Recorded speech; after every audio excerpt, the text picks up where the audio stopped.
El pulso de las calles de la Ciudad de México y Moscú.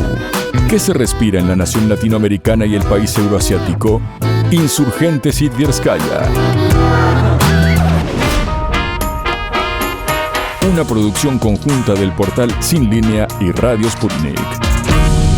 América Latina acaba de lanzar un fuerte mensaje a Donald Trump, mientras que Rusia acabó reconociendo como genocidio las atrocidades perpetradas por los nazis alemanes y sus cómplices durante la Segunda Guerra Mundial contra los soviéticos. Un cambio muy pero muy importante en la postura de Moscú. Estos son tan solo algunos de los temas que vamos a abordar en esta edición de Insurgente Sitverskaya. Quien está hablando soy yo, Víctor Ternovsky, periodista ruso desde Moscú, feliz de reintegrarme a este programa tras vacaciones y feliz de volver a compartir este espacio contigo, estimado Eric. Se trata de Eric Gutiérrez, mi colega desde México, del medio Sin Línea. Eric, ¿cómo estás?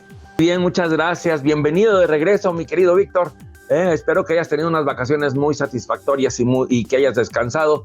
Y bueno, pues aquí estamos ya listos para los temas de esta semana que simple y sencillamente el mundo global no nos deja descansar con tanta información. Vamos adelante, mi querido Víctor. Así es, estimado Eric, muchísimas gracias y vamos a nuestro primer tema. Conoce las opiniones compartidas por un ruso y un mexicano sobre los acontecimientos en los dos países y en el mundo. Radio Sputnik y Sin Línea unen esfuerzos en esta tarea. Y nuestro primer tema, estimado Eric, tal y como estaba anunciando, es sobre un fuerte mensaje que América Latina acaba de lanzarle a Donald Trump. ¿De qué se trata? Mira, yo, Eric, incluso diría lo siguiente, porque me parece que somos testigos de que a Donald Trump no le va bien en la política exterior. Y, por ejemplo, basta con, echar un vistazo sobre el caso de Irán, donde estamos viendo un auténtico hundimiento de la potencia norteamericana. Pero por otra parte no hace falta ir tan lejos, porque me parece que tampoco le van bien las cosas a Donald Trump en una región que califica despectivamente como su patio trasero. Algo que no es verdad, pero desde Estados Unidos, desde Washington, así califican a América Latina, pero allá tampoco le van bien las cosas, porque estamos asistiendo a la pretensión, a los deseos de Donald Trump por subyugar a esta región, pero en este programa ya estábamos diciendo: querer algo y hacer algo son dos cosas diferentes, ¿no? Querer si lo quiere. ¿Puede hacerlo? Me parece que no. Y de hecho, este fuerte mensaje latinoamericano a Donald Trump, ¿de qué se trata? Yo creo que se trata de la participación de una serie de líderes progresistas de América Latina, sobre todo de la presidenta de México, Claudia Sheinbaum, y de sus pares de Brasil y Colombia. La recientemente celebrada Cumbre en Defensa de la Democracia se celebró en España, y aunque los participantes de esta cumbre evitaban mencionar directamente a Donald Trump, me parece que estaba claro que esta cumbre tenía como objetivo principal avanzar hacia formar un frente común contra los abusos internacionales de la actual administración estadounidense. Incluso yo subrayaría otro hecho que a mí me parece muy importante en cuanto a esta cumbre: el lugar donde se celebró la cumbre, ¿no? España. Tú sabes, Eric, yo te digo honestamente, yo no soy para nada fan del actual primer ministro español, Pedro Sánchez. Y en mi caso sí tengo motivos para esto, basta con mencionar la implicación de España en alimentar el conflicto ucraniano. Pero por otra parte, yo sí debo reconocer, y honestamente, que me parece que Pedro Sánchez sí tiene razón en algunos aspectos, según mis criterios, de la política internacional. De hecho, se ha convertido en una de las voces más críticas de los abusos de la administración estadounidense. Pedro Sánchez es una de las voces críticas en ese sentido, no solamente a nivel europeo, incluso a nivel internacional. De manera que presentarse a la cumbre organizada por España en esos momentos me parece que ya de por sí es un mensaje a Estados Unidos. Es decir, Claudia Sheinbaum, Luis Inácio Lula da Silva, es decir, presidente de Brasil, y Gustavo Petro, líderes progresistas de América Latina, algunos de los líderes progresistas de América Latina que se presentaron a esta cumbre. Entonces, su participación en esta cumbre, su llegada a España, su desembarque en España, de por sí es un mensaje a Donald Trump. Pero, obviamente, no se limitaron a eso. Es decir, simplemente llegar a esta cumbre. También, obviamente, me refiero a las declaraciones que hicieron en esta cumbre. Ahora no voy a extenderme porque, Eric, obviamente tú tienes tus criterios y quiero escucharlos, pero mencionar solamente, por ejemplo, la participación de Claudia Sheinbaum, ¿no? Porque digamos, haciendo un balance, no sé si tú considerarías de lo que estaba diciendo Claudia Sheinbaum en esta cumbre en España, yo haría el siguiente resumen: que México jamás va a tolerar un trato irrespetuoso hacia México. Y de ahí, por ejemplo, sus palabras sobre una enorme historia de México, sobre una enorme historia del pueblo mexicano. Y, por ejemplo, dijo que se trata de historia sagrada y dice que es en esa historia donde se encuentra la fuerza para levantarse, para resistir y para seguir tejiendo con dignidad su destino. Bien, dijo otras cosas importantes, pero básicamente mi lectura es la siguiente. Claudia Sheinbaum, de esta manera no tan directa quizás, pero se dirigió no obstante a Donald Trump diciéndole que no va a tolerar un trato irrespetuoso. El diálogo sí es posible, pero un diálogo irrespetuoso. Y no solamente fue el mensaje de Claudia Sheinbaum. Entonces, Eric, yo desde Rusia así es como vi la participación de América Latina en esta cumbre. Así que, ¿cuáles son tus criterios? Lo que dices acerca de España es importante, el lugar, el contexto siempre es importante. Y España, digo, tampoco estoy muy de acuerdo con Pedro Sánchez en muchas de las decisiones que ha tomado, ¿verdad? No solamente hacia afuera, no solamente en política exterior, sino también en su propia política interior. Por ejemplo, no enfrentando a la crisis energética, no enfrentando a las empresas energéticas de su propio país, ¿no? Pero bueno, muy independientemente de eso, hay que tomar en cuenta que la derecha española es una de las más alineadas en torno a Washington y es una de las más combativas de Europa, ¿no? Y la derecha española se ha pasado años insultando, denostando y descalificando a América Latina, y sin embargo que se lleve ahí a cabo una reunión de gobiernos progresistas latinoamericanos es un mensaje muy duro, y basta ver la reacción que tuvo la derecha española para esa reunión, ¿no? Prácticamente se estaban arrancando los cabellos del coraje.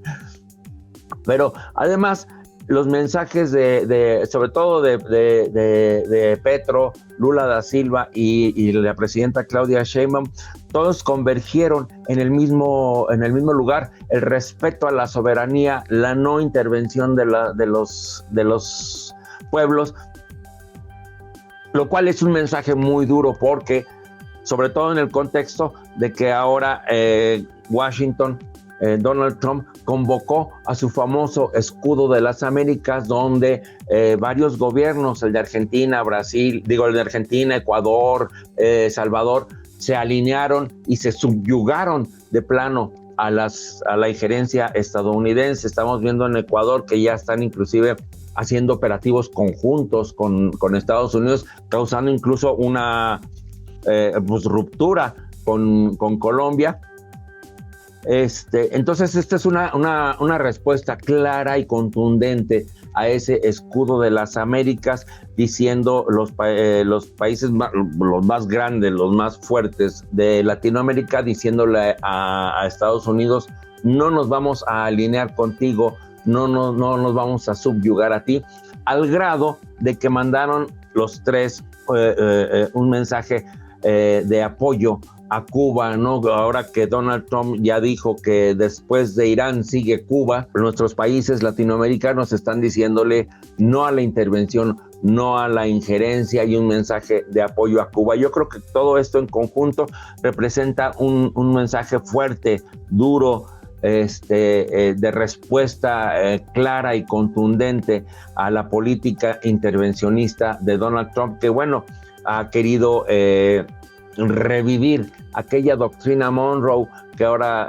del garrote, de la presión y de la subordinación de los países latinoamericanos, pero estamos viendo que simple y sencillamente ahora América Latina ya no se va a alinear en automático como sucedía en el pasado, mi querido Víctor. Sí, así es, estimado Eric. Tú sabes además cómo coincidimos contigo en que fue duro el mensaje lanzado por América Latina, por estos líderes que estamos mencionando. Yo incluso ilustraría un poquito sus mensajes lanzados no solamente en esta cumbre, sino también en el marco de otras actividades durante su desembarque en España. Por ejemplo, algunas declaraciones o una cita del presidente brasileño: lo que no puede ser es que Estados Unidos crea que puede administrar Venezuela. Eso no es normal, no tiene cabida en la democracia. Por ejemplo, dijo, pero otro mensaje que me pareció incluso más duro, ¿no?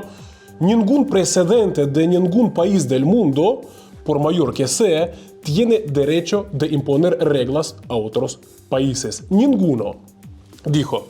Bien, no mencionó, vuelvo a repetir directamente a Donald Trump, pero me parece que el destinatario tenemos clarísimo de quién se trata, ¿no? ¿Quién es el destinatario? O por ejemplo, Gustavo Petro, sabemos lo doloroso que es el tema de Irán para Donald Trump. De hecho, tú sabes, una de las muestras de lo doloroso que es este tema para los estadounidenses son prácticamente las últimas declaraciones de su portavoz, mejor dicho, de la portavoz de la Casa Blanca. Acaba de recomendar a los estadounidenses a dejar de seguir al grueso de la prensa estadounidense como CNN, como Washington Post, por supuestamente estar desinformando en cuanto al tema iraní, ¿no? Entonces, en esas circunstancias, llega Gustavo Petro a la cumbre en España para decir lo siguiente: en mi opinión, tanto la agresión a Irán como la extensión de la guerra por todo el Oriente Medio es uno de los peores pasos dados por el gobierno alguno en el mundo en el último tiempo.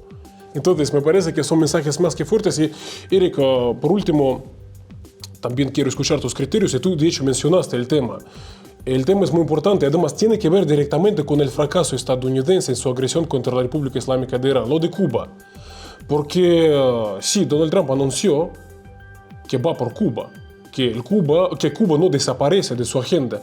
Y tú sabes, en realidad el asunto es muy serio. ¿A qué me refiero? Yo estoy viendo análisis diciendo lo siguiente: como a Donald Trump no le fue bien contra la República Islámica de Irán, eso, entre las consecuencias nefastas que tiene para Donald Trump, es que se presentará a la próxima cumbre con el presidente chino Xi Jinping en una posición débil, porque su arremetida contra la República Islámica de Irán tenía como objetivo obtener cartas de cara a estas negociaciones. Es decir, quería llegar a controlar Irán, controlar sus exportaciones petroleras, afectando de esta manera a la República Popular de China, llegar a controlar el territorio de Irán, de esta manera afectando el proyecto chino de la nueva ruta de la seda.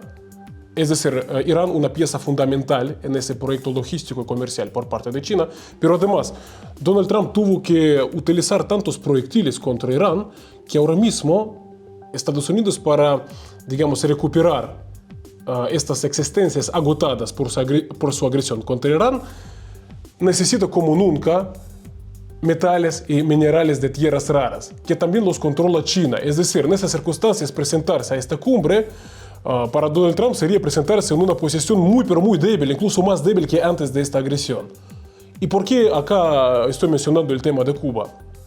Porque Donald Trump necesita algunas cartas. Si no Irán, entonces Cuba. De manera que sus amenazas contra Cuba es algo que habría que tomarlo muy en serio. Es decir, realmente podría ir militarmente por Cuba para obtener cartas justamente de cara a esas conversaciones con China, porque sabemos la importancia que tiene para China la alianza, la cooperación con Cuba, ¿no? Es una cooperación que va mucho más de lo meramente comercial y económico. Es algo que tiene mucho de geopolítico. Así que, desgraciadamente, estas amenazas de Donald Trump contra Cuba, yo los estoy viendo como algo muy serio, Eric. Cuba tiene la característica de que no nada más es su importancia geopolítica, sino también su importancia simbólica, ¿verdad? Digamos que es una llave incrustada en la entrada de Estados Unidos. Por eso ha sido tan peleada durante tanto tiempo, y por eso Estados Unidos está tan ofendido de que haya tenido una revolución, y sobre todo una revolución socialista. Entonces, y de ahí el bloqueo que ha mantenido durante más de 60 años y que ha provocado que Cuba tenga una economía tan deteriorada. Sin embargo, es correcto lo que tú dices ante la derrota, otra vez simbólica, la derrota estratégica que está sufriendo en Irán.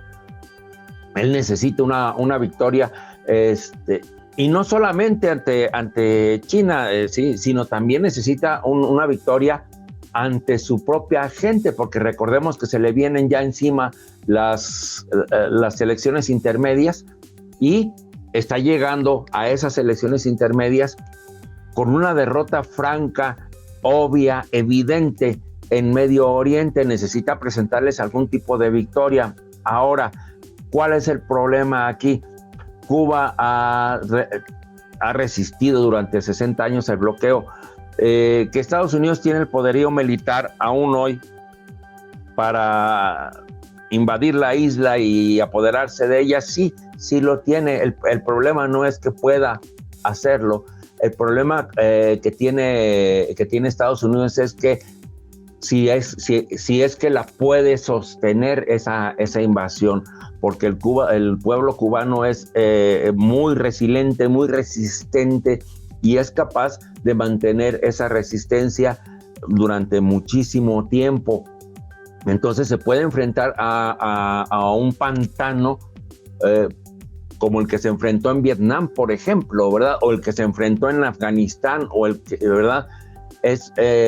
No es cuestión de si puede invadir la isla o no, es cuestión si la puede mantener, esa invasión, y cuánto le va a costar, no solo en dinero, sino en vidas estadounidenses. Entonces esto se le puede muy fácilmente revertir, sobre todo ahora que tiene Cuba el apoyo, si no militar, cuando menos moral, de América Latina, y pues no sabemos si pueda llegar Cuba a tener el apoyo de potencias como Rusia o como China para resistir esta agresión estadounidense. Está saliendo, como decimos en México, ¿no? Está saltando de la sartén al fuego. Entonces, no, definitivamente no son decisiones que podamos decir muy inteligentes. Se le nota ya a un Donald Trump desesperado. Las acciones que ha estado tomando últimamente en la región de Medio Oriente ya nos hacen suponer una desesperación real, patente, palpable de Donald Trump, y eso quizá lo lleve realmente a una agresión en contra de Cuba, que en mi opinión le puede salir más cara de lo que él piensa.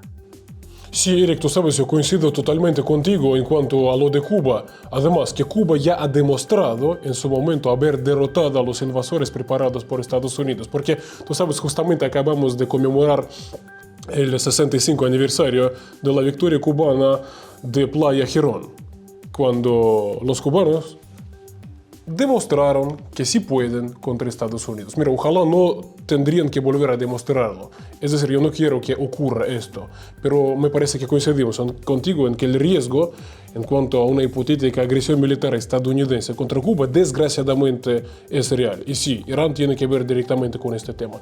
Estimado Eric, por cuestión de tiempo tendríamos que pasar al siguiente tema. ¿Qué te parece? Participa en el puente informativo construido por Radio Sputnik y Sin Línea para romper el cerco y brindarte la noticia sin filtros y sin adornos. Sí, Eric, tú sabes lo que está pasando, y yo creo que ahora mismo tú vas a entender el porqué de la sonrisa en mi cara, a pesar de que estamos abordando otro tema que también es serio, ¿no? Lo que pasa es que Donald Trump acaba de comprometerse a salvar a la humanidad de una grave crisis alimentaria que se avecina. ¿De qué se trata? Acaba de convocar una reunión del G20 dedicada al tema. Pero pasa un detalle pequeño, vamos a decirlo así. A Donald Trump se le olvidó mencionar un matiz, porque esta crisis alimentaria, además grave crisis alimentaria que se está avecinando, que se avecina, es justamente Donald Trump responsable de esta situación. Y sí, tiene que ver el tema nuevamente, directamente, con la agresión estadounidense contra la República Islámica de Irán, porque, entre otros efectos, esta agresión constituyó un duro golpe para el mercado internacional, para el mercado global de fertilizantes.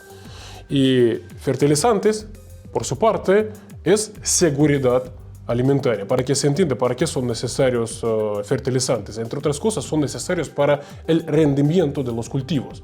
Es decir, si no hay fertilizantes, hay menos rendimiento de los cultivos. Es decir, hay menos alimentos. Eso en un mundo en el cual ya de por sí hay problema en cuanto a personas que prácticamente no tienen acceso bien, hay crisis alimentaria de por sí en el mundo. Entonces podría agravarse. En esas circunstancias, Donald Trump convoca una reunión del G20, mientras que evita mencionar el tema de que es Donald Trump el culpable, ¿no? Y yo incluso te diría, Eric, que estamos asistiendo a un triple golpe contra el mercado global de fertilizantes. Ahora explico de qué se trata, ¿no? Porque hay que entender que esta zona, el Golfo Pérsico, es justamente el lugar donde se produce una parte significativa de los fertilizantes a nivel global. Ahora, ¿cuál es el problema? Con el bloqueo del estrecho de Hormuz, estos fertilizantes no pueden salir o hay grandes problemas en cuanto a su salida a los mercados internacionales. Es decir, surge la escasez, por una parte. Por otra parte, esta agresión estadounidense lo que provocó son los daños contra las infraestructuras de gas en la región, es decir, en Oriente Medio. ¿Por qué es importante? Porque además gas es una parte muy importante para la producción de fertilizantes. ¿Por qué? Porque la producción de fertilizantes requiere de energía. Gas es energía, por una parte. Pero además, gas es materia prima para toda una serie de fertilizantes. Entonces, la región empieza a producir menos fertilizantes. Y por último, por el bloqueo del estrecho de Hormuz no puede salir gas a los mercados internacionales. Es decir, los países que importan gas de las naciones del Golfo Pérsico, en las naciones con capacidad de producir fertilizantes, no tienen gas, no tienen energía y tampoco tienen materia prima para producir fertilizantes. Por eso digo, triple golpe de Donald Trump contra el mercado global de fertilizantes. Y esto podría conducir, tal y como dicen organismos internacionales. Por ejemplo, yo voy a citar el último informe del Programa de Naciones Unidas para el Desarrollo. Entonces dicen que esto podría empujar a más de 30 millones de personas a la pobreza en todo el mundo, mientras que el número de personas que están sufriendo la desalimentación, la crisis en el acceso a alimentos, entonces podría aumentar el número de estas personas o podrían resultar afectadas 45 millones de personas más.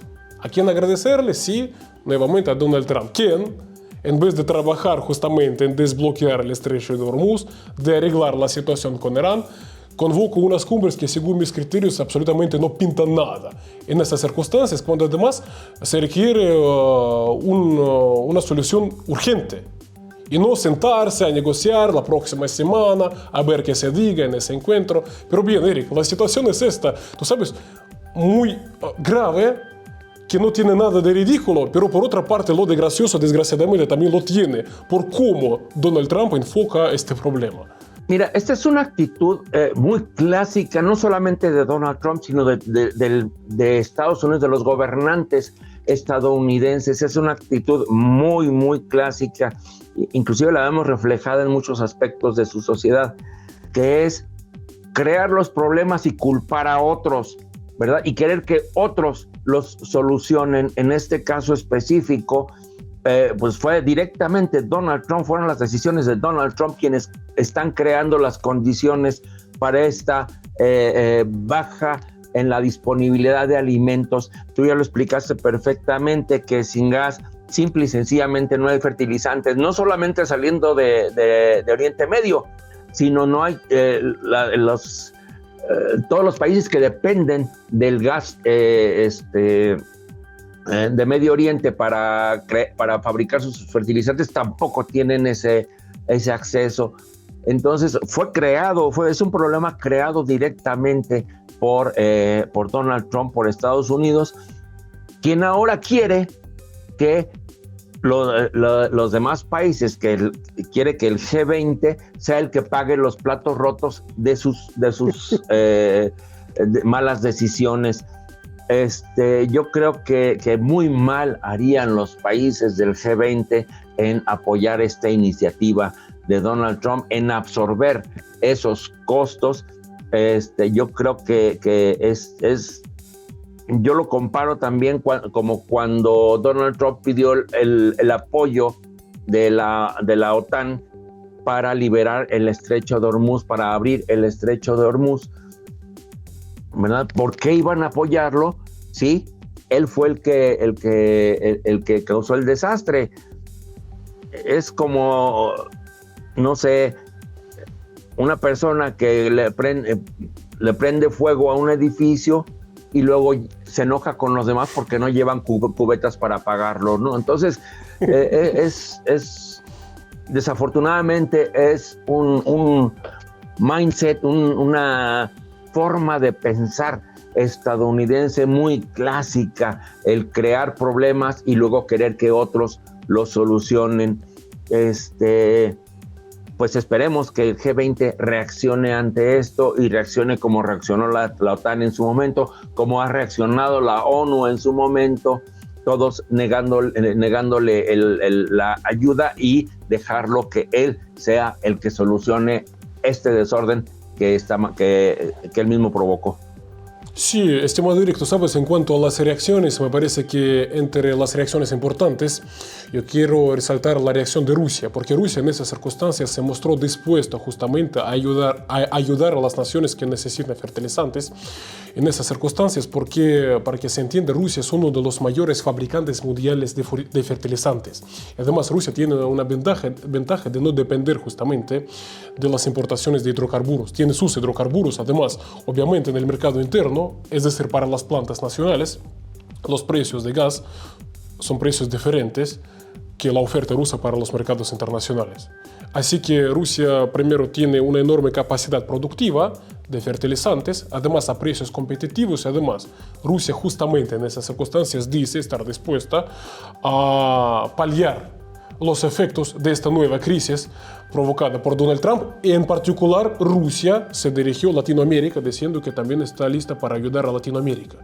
Y tú sabes, incluso hay algunas estadísticas, por ejemplo, en el año 2024, Rusia suministró 42 millones de toneladas de fertilizantes a Latinoamérica, y resulta que algunas naciones de Latinoamérica en esas circunstancias ya empiezan a atender la oferta rusa, de manera que este año el volumen de suministros de fertilizantes rusos a Latinoamérica podría superar los 46 millones de toneladas. Para que se entienda, es un volumen verdaderamente enorme, pero obviamente por otra parte tampoco son infinitas las capacidades productivas de Rusia.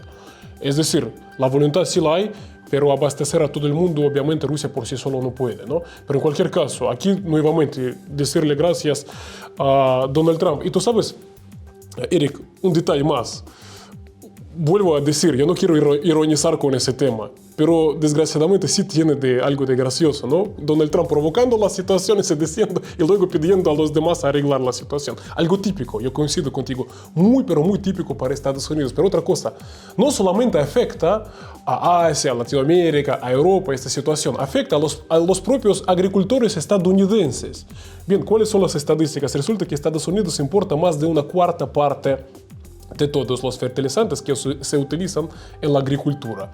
Esto golpea al campo. Ya los agricultores se muestran muy pero muy molestos con Donald Trump y prometen castigarlo en estas elecciones estadounidenses que tú también mencionaste en este programa.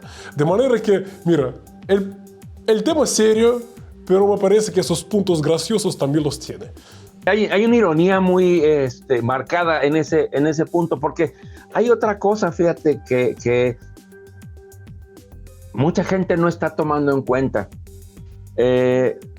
Donald Trump dice que es autosuficiente en petróleo y autosuficiente en gas y que no necesita nada del estrecho de Hormuz y que por eso otros países son los que tienen que resolver ese problema. Sin embargo, hay que recordar que toda la industria energética de Estados Unidos es privada. Por lo tanto, está destinada a maximizar utilidades. ¿Y qué está haciendo su industria, toda su industria energética ahorita en este momento en Estados Unidos? Está aprovechando la falta de petróleo y gas en el mundo para vender todo su gas y todo su petróleo al extranjero. Yo veía hace unos días que estaban festejando en Estados Unidos que había más de 120 buques listos para cargar en Estados Unidos gas y petróleo, y lo estaban festejando, y yo me sorprendí cómo festejan que todo el petróleo que están produciendo, que están extrayendo, y todo el gas que están extrayendo se está yendo al extranjero. Esa es la razón por la que tienen las gasolinas tan caras. Y esa también es la razón por la que ellos también van a sufrir de una escasez grave de fertilizantes, ¿verdad? Porque no se está quedando en Estados Unidos el gas para producir fertilizantes. Se está yendo hacia el extranjero porque les deja más dinero a las empresas. Entonces, es francamente irónico que un país que sea altamente productor de fertilizantes vaya a tener serios problemas alimentarios en el futuro muy próximo, mi querido Víctor. Sí, Eric, en lo demás, obviamente, la agresión estadounidense contra Irán es toda una victoria, obviamente, entre comillas. Eric, ¿qué te parece si pasemos a nuestro siguiente tema? Desde la avenida más larga de México y hasta la que lleva al Kremlin, analizamos y debatimos sobre el acontecer mundial y local. Sí, Eric, tema muy importante. Acá voy a hablarte un poco sobre qué es lo que está pasando en Rusia y además por qué realmente se trata de un asunto importante y que no tiene que ver directamente con hechos del pasado. ¿A qué me refiero? Resulta que en Rusia apareció una nueva fecha en el calendario oficial. Se trata del Día de Conmemoración de las Víctimas del Genocidio del Pueblo Soviético perpetrado por los nazis y sus cómplices durante la Segunda Guerra Mundial contra los soviéticos. Entonces se estableció la fecha para el 19 de abril. Entonces por primera vez este año, el pasado 19 de abril, se conmemoró este día. Y solamente algunas estadísticas, estimado Eric, porque yo creo que muchos sí aprendieron, por mucho que se busque silenciar y borrar la historia en el espacio mediático internacional, pero obviamente yo creo que muchos aprendieron, también gracias a la labor de los medios alternativos, que para la Unión Soviética la Gran Guerra Patria, tal y como acá se llama la parte rusa, la parte soviética de la Segunda Guerra Mundial, significó un enorme, pero enorme sacrificio. Se trata de más de 26 millones de ciudadanos soviéticos muertos, ¿no? Entre militares y entre gente civil. Y otras estadísticas para adentrarnos un poquito en estas cifras. Mira, son cifras que, por ejemplo, las publica por estos días la Cancillería rusa. Por ejemplo, más de 3.300.000 prisioneros de guerra soviéticos murieron en el cautiverio o en los campos de concentración nazis. Luego, más de 2.100.000 ciudadanos soviéticos murieron en trabajos forzados en Alemania y, por ejemplo, obviamente también podemos mencionar más de 1 millón de habitantes de Leningrado, hoy San Petersburgo, quienes murieron en el sitio de los nazis contra esta ciudad soviética. Y además se estima que los nazis ejecutaron a más de 7 millones de civiles en los territorios ocupados, y entre estas personas ejecutadas por los nazis, por ejemplo, se encontraban personas ejecutadas simplemente por ser comunistas, por ser rusos, por ser gente soviética. Además, justamente ahora mismo Rusia subraya que ¿por qué se trata de genocidio? Porque los nazis alemanes y sus cómplices tuvieron la pretensión no solamente de hacerse con estos territorios, sino que exterminar a su población. De hecho, por ejemplo, su plan comprendía exterminar en el primer día de la invasión, en el primer año de la invasión de los alemanes, hasta 30 millones de soviéticos. ¿Para qué?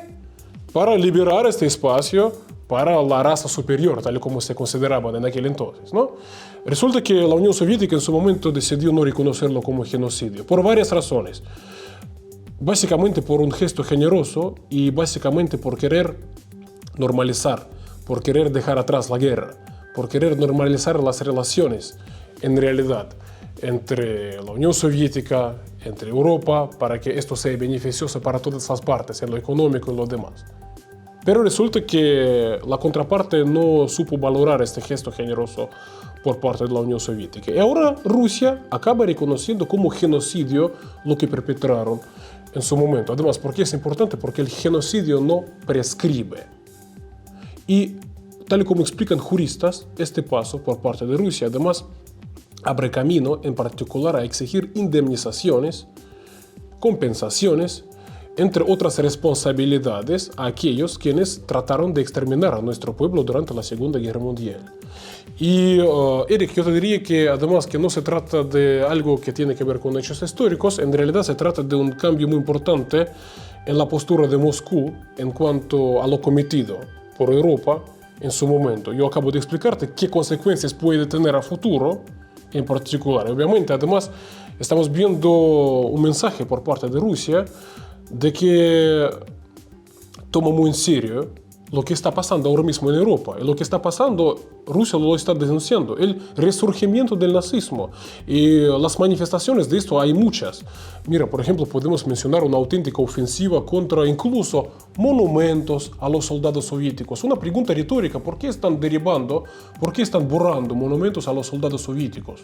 ¿Por qué? ¿Por qué quieren hacer olvidar la historia de que fueron los soviéticos en liberar a Europa durante la Segunda Guerra Mundial en particular? Pero no solamente eso, incluso algunos personajes del paisaje político europeo llegan a los extremos de incluso prácticamente profanar las tumbas y los cementerios que guardan los cuerpos de los soldados soviéticos muertos en la liberación de Europa. Incluso, quizás algunos no están al tanto, la actual jefa de la diplomacia europea, la señora Kaja Kallas, es buscada por la justicia rusa. ¿Por qué? Por llegar a caer tan bajo, yo realmente no encuentro otras palabras, como para en su propio país, es decir, Estonia, llegar a exhumar los restos de los soldados soviéticos de los cementerios para reubicar estos cuerpos, para reubicar sus cuerpos, para reubicar sus restos a lugares insignificantes. Es decir, está peleando incluso contra los muertos. Bien, y también otro hecho que estamos viendo ahora mismo: una militarización de Europa en esos momentos, con una fuerte propaganda antirrusa.